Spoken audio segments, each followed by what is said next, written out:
Le centre de planification familiale accueille les personnes qui demandent des interruptions volontaires de grossesse ou IVG. On propose ici toutes les méthodes d'IVG actuellement possibles, c'est-à-dire l'IVG médicamenteuse qui peut être faite à Corentin-Selton. On propose aussi les IVG instrumentales avec une anesthésie locale et à l'hôpital Georges Pompidou, on propose les IVG instrumentales sous anesthésie générale et c'est aussi la même équipe qui prend en charge les patientes qui font cette demande.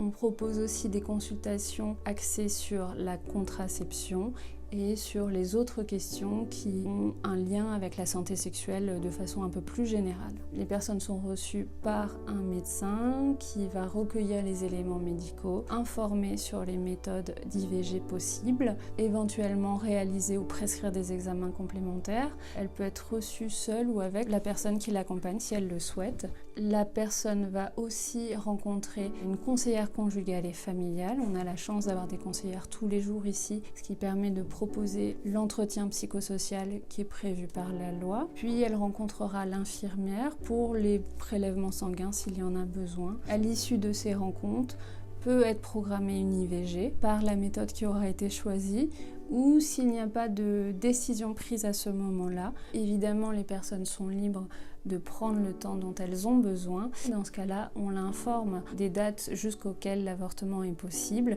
et on reste à sa disposition si elle le souhaite. Le centre de planification, c'est une équipe dédiée, des personnes qui ont choisi de venir travailler ici. Il y a une volonté d'accompagner et de respecter les choix des personnes sans jugement et d'éviter de rajouter de la lourdeur ou de la difficulté à une situation qui est déjà pas forcément évidente pour les personnes qui la vivent. Donc il y a vraiment une bienveillance ou une bientraitance à toutes les étapes de la prise en charge. Dès l'accueil, c'est très important que les personnes puissent se sentir accueillis justement. Et aussi au moment des soins, on met en place tout ce dont on dispose pour apporter du confort, que ce soit des médicaments, des bouillottes, ça peut être aussi simple que ça, une présence. On est très attaché à cet accompagnement et c'est très satisfaisant de travailler avec une équipe où tout le monde a cette volonté-là.